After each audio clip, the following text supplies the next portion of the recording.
Assalamualaikum warahmatullahi wabarakatuh. Jumpa kembali dengan Guru Bangsa Channel yang ikut serta dalam mencerdaskan kehidupan bangsa. Bagi Anda yang belum subscribe, silahkan subscribe, klik like and share agar manfaat dari konten ini dapat tersebar lebih luas. Saudara, biasakan nonton video-video dari Guru Bangsa Channel secara tuntas agar tidak gagal paham, karena Guru Bangsa Channel senantiasa meningkatkan, berupaya mencerdaskan kehidupan bangsa tanpa hoax, tanpa fitnah, tanpa namimah. Tak ada hoax, tak ada dusta, tak ada fitnah, tak ada adu domba. Selamat mengikuti. Saudara, hari ini tanggal 5 Oktober, tentu saja kita tahu 5 Oktober 65 adalah saat pelepasan jenazah para kalau di Cirebon itu ada nama Jalan Tuparep, 7 pahlawan revolusi. Ya. Jalan Tuparep, 7 pahlawan revolusi, di mana mereka, 7 pahlawan ini dilepas oleh Jenderal Nasution, Jenderal Nasution. Satu hal yang sangat menyentuh dari pidato Pak Nas adalah bahwa beliau menekankan kita semua difitnah. Kita semua difitnah. Nah, kita itu siapa? Tentu saja yang menjadi korban termasuk Pak Nas sendiri yang juga putrinya menjadi korban dari keganasan PKI.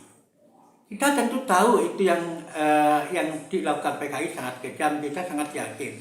Tetapi masalahnya adalah siapa yang menggerakkan mereka, ini yang sampai sekarang memang masih abu-abu.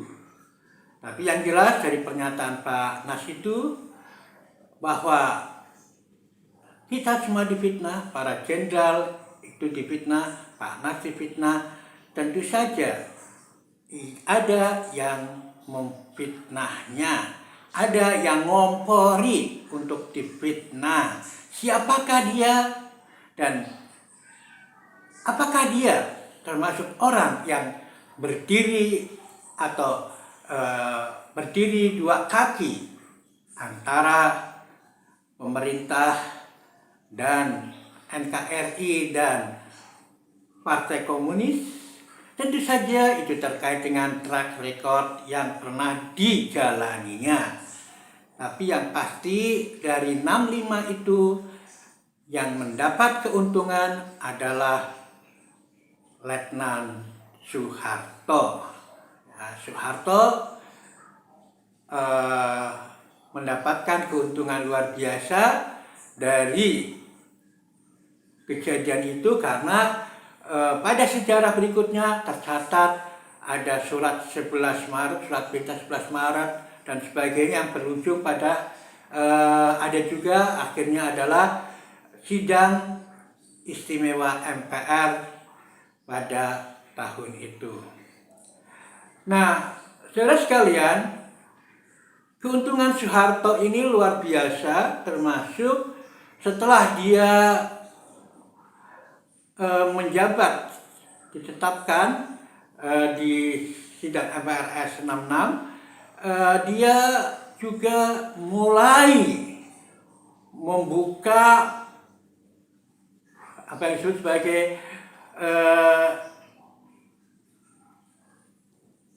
penyewaan atau kerjasama yang nampaknya tidak wajar terkait dengan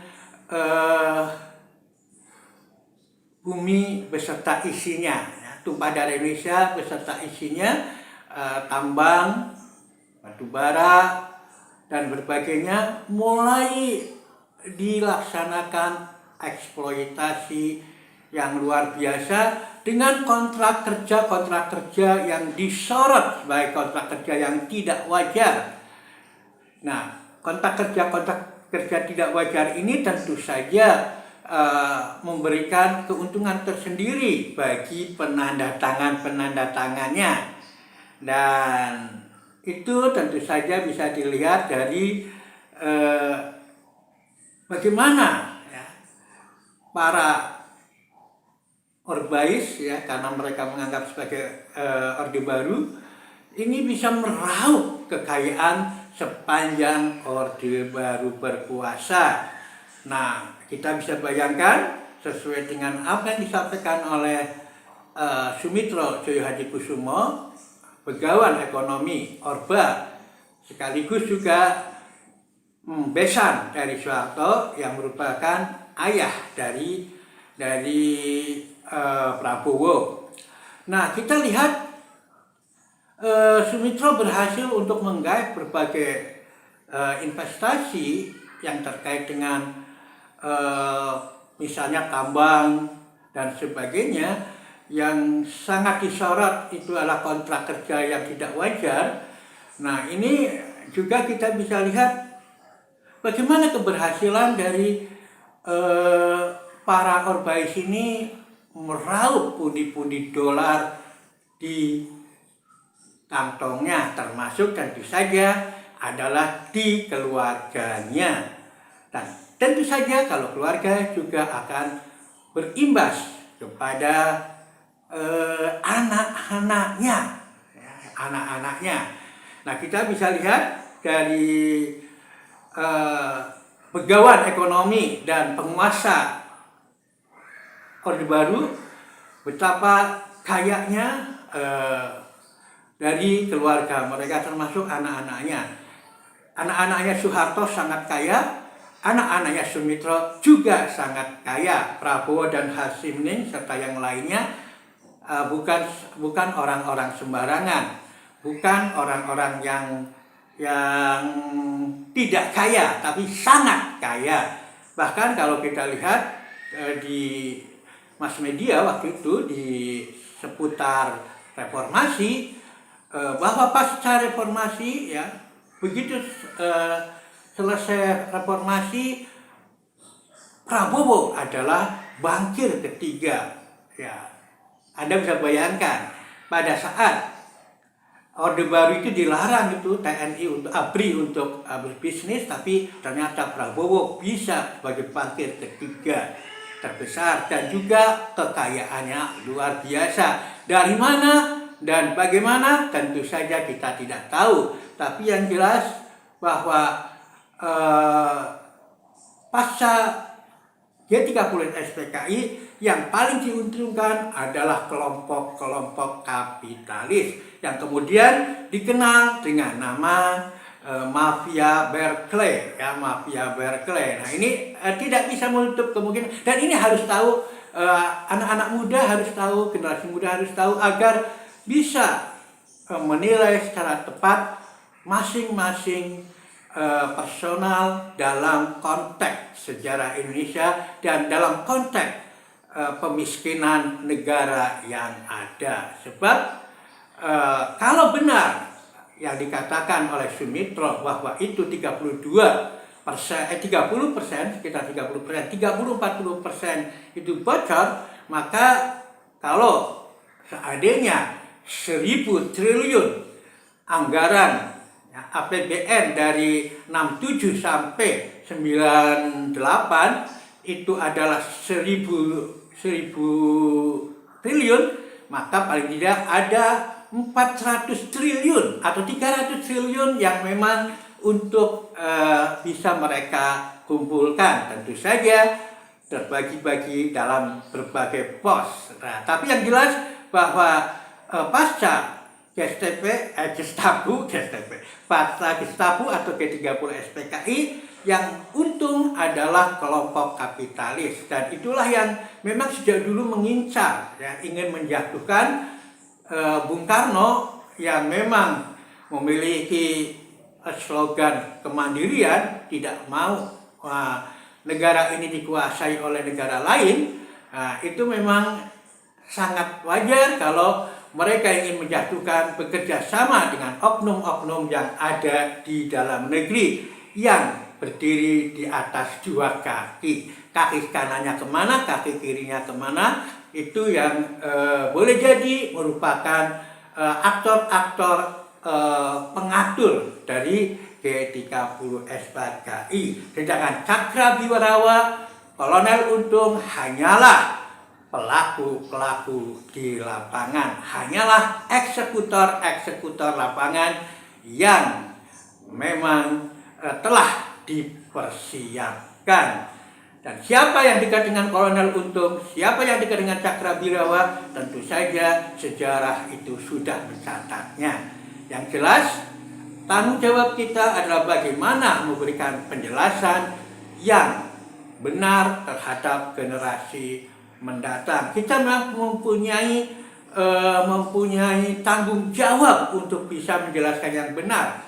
Namun dari mana kita akan menyampaikan bahan-bahan yang benar jika memang itu dibikin tidak benar, jika memang dibelok-belokkan sebagai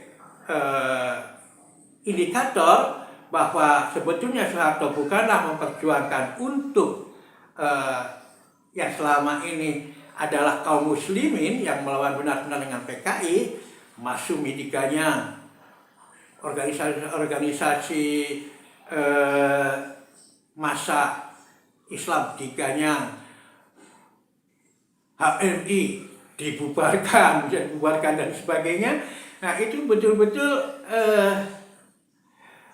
perlu kita cermati pada kelanjutan berikutnya. Ya, secara berikutnya karakternya sama dengan hal itu. Yang pasti kalau saya menilai Soeharto bukan berjuang untuk umat, ya, kaitan dengan umat, karena umat yang begitu simpatik dengan Soeharto yang berani, ya, kemudian menumpas G30 SPKI, tapi umat juga begitu kecewa begitu Soeharto naik menjadi presiden. Tahun 74 sudah ada protes undang-undang perkawinan, termasuk juga peristiwa Malari 15 Januarinya.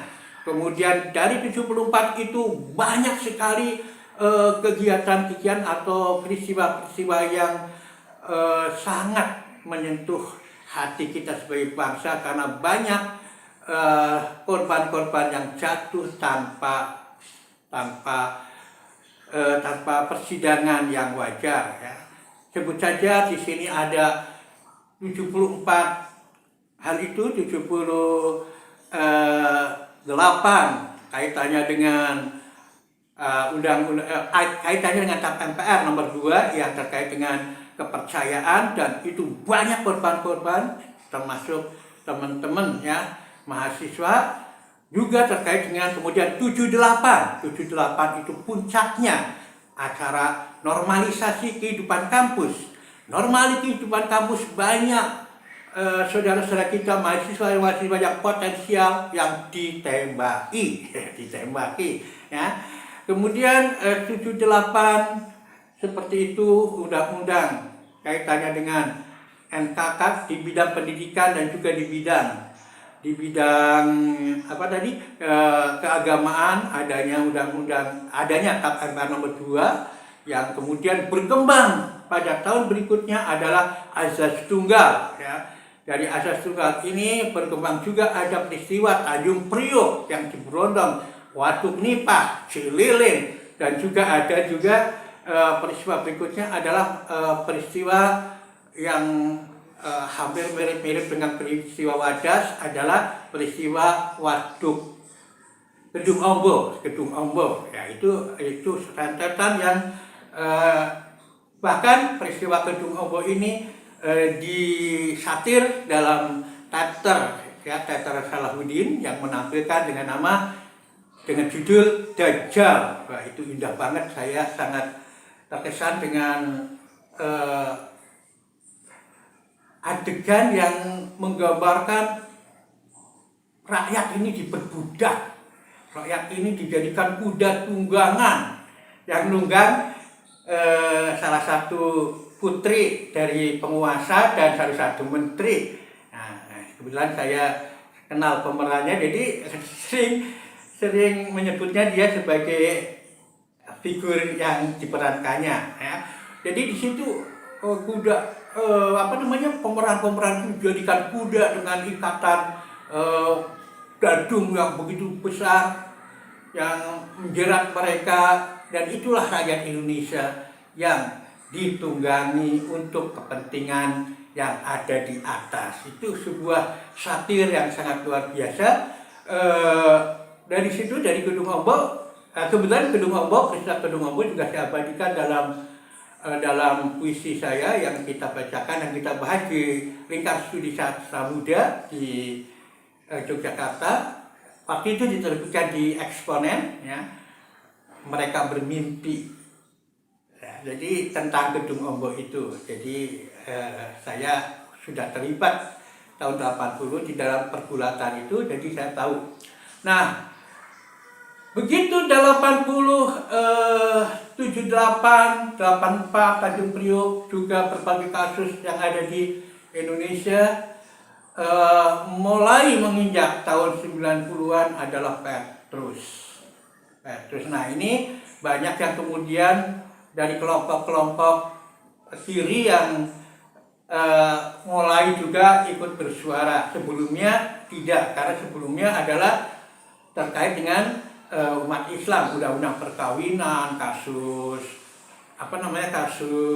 Tanjung Priok, asas tunggal dan sebagainya. Kalau asas tunggal ini betul-betul banyak anak-anak bangsa yang sangat potensial menjadi blacklist dan tidak bisa menjadi pengurus negara atau menjadi, katakanlah dulu namanya PNS, itu karena ada screening. Jadi screening tidak hanya pada anak cucu dari PKI, ya, dari komunis, tapi Orde Baru men-screening anak-anak brilian, mahasiswa bisa yang berjuang dengan brilian, dengan membuat screening. Kalau terindikasi bahwa dia aktivitasnya di sana, di himpunan mahasiswa, banyak teman-teman yang tidak bisa mendapatkan kesempatan untuk memperbaiki negara ini dengan menjadi ASN, dengan jadi PNS. Ini satu fakta, banyak sekali kejadian-kejadian, dan itu banyak sekali menimpa teman-teman, karena yang menjadi incaran adalah teman-teman yang beraktivitas di himpunan mahasiswa Islam MTO. Itu banyak sekali yang mengalami hal tersebut. Jadi kalau PKI misalnya diberi hal itu, diberi kompensasi, diberi santunan macam-macam, mestinya juga teman-teman yang tidak memiliki kesempatan dan di blok kesempatannya, itu mestinya juga harus disantuni. Ya, itu apalagi mereka banyak yang terkena peluru, terkena macam-macam gebukan, karena pengalaman di masa Orde Baru, ya, tahanan itu betul-betul disiksa. Karena di Yogyakarta ada seorang yang memang tidak melakukan apa-apa, tapi difitnah karena ada seorang pelaku pengeboman Borobudur, katanya lewat ke situ, ke Skip, dan Pak Syahrul Alim kebetulan di Skip, dan beliau tiba-tiba ditangkap. Kami memang sempat kehilangan, akhirnya dengan perjuangan Pak Amin Rais, lokasi dari penyekapan Pak Syahrul Alim bisa diketahui, dan disinilah kita mulai tahu ya, betapa kejamnya Orde Baru. Ya, karena laporan yang kita terima dari Ibu Syahrul Alim yang selalu menjenguk dan selalu kembali ke kita untuk melakukan sesuatu yang bisa, misalnya di tahanan itu orang yang benar-benar sakit, Pak Syahrul sakit, tetap harus push up dan tidak diberi obat yang sewajarnya. Makanya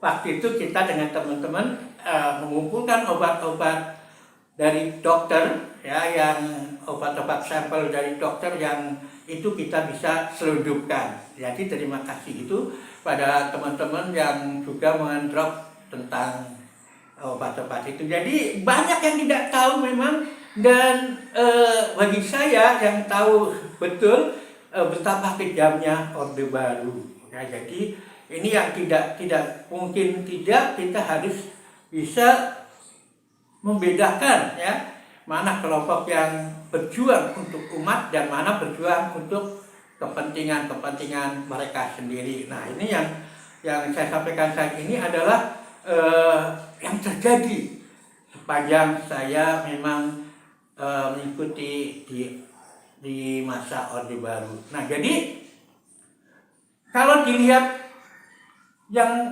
mendapatkan keuntungan paling besar adalah kelompok itu, Soehartois, Orbais, dan kalau Pak Amin menyebutnya dan kroni-kroninya, maka tentu saja peristiwa yang terjadi itu menjadi semakin menimbulkan pertanyaan, apakah yang berdiri di atas dua kaki itu adalah kelompok mereka? Nah, ini tentu saja pertanyaan wajar. Namun kita sekali lagi menjadi gelap karena banyak hal yang digelapkan. Nah, inilah yang menjadi tanggung jawab moral kita, bagaimana sebenarnya harus membuka yang blokosuto, membuka yang benar-benar gitu kan, untuk perbaikan masa depan. Dan masalahnya memang akhirnya mereka memecah umat, ya, kekuatan umat akhirnya terpecah, kemudian umat terpecah. Perilaku mereka setelah Orde Baru berkuasa menjadi hal yang sangat bagi umat itu, mengkerdilkan politik umat itu sangat besar, ya. Kita lihat mulai dibonsai partai politik, ya, sehingga tinggal tiga. Nah, yang berkoar-koar adalah hanya P3, ya, dan PDIP cenderung diam, kecuali ketika kemudian terakhir itu sekitar 97 itu mereka memang bisa memetalkan Jakarta. Nah, itu tentu saja terkait dengan perjuangan dari, kalau saya lihat di karakter pendukungnya adalah itu grup-grup dari yang dibangun oleh Guru Soekarno Putra dengan grupnya, ya, Kinarya Guru Soekarno Putra yang melahirkan banyak aktivitas seni di Indonesia ini. Itulah yang kita lihat sebetulnya mengembalikan atau membuka apa yang sesungguhnya terjadi saat G30S memang membutuhkan tekad kita bersama untuk membukanya. Permasalahannya adalah masing-masing ingin mendapatkan keuntungannya. Yang justru menjadi pelaku di lapangan dan juga pejuang-pejuang ada kaum santri yang sejak zaman imperialis selalu maju ke depan untuk membebaskan Indonesia, kemudian untuk membebaskan Indonesia dari berbagai permasalahan, terutama kaitannya dengan PKI. Dan tentu saja saya berharap di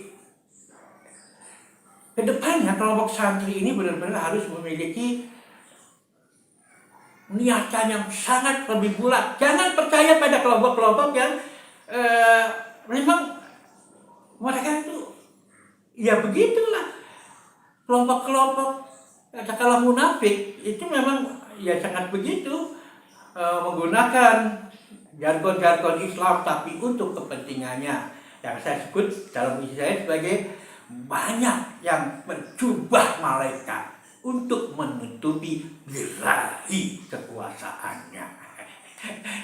Itu adalah salah satu lirik, salah satu bait di puisi saya.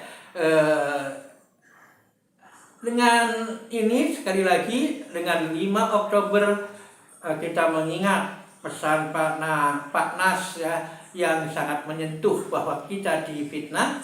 Tetapi kalau Anda lihat saat Pak Nas saat Pak Nas berpidato berpesan, bagaimanakah mikro ekspresi dan sebagainya dari itu, coba dilihat di video di mana Pak Nas berpidato ya, original dari Pak Nas. Nah, di situ ada pergerakan-pergerakan dari, saya sudah mengamati dari siapapun yang ada, dan itu bisa menjadikan bahan analisa, terutama tentu saja bagi Anda yang ahli mikro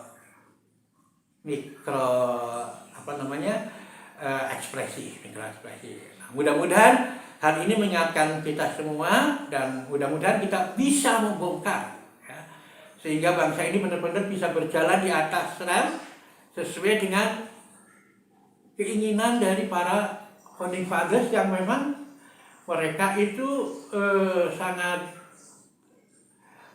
tulus, ikhlas, berjuang untuk membebaskan Indonesia, karena bagi para pejuang kubul waton minal iman, mencintai tanah air adalah bagian dari iman.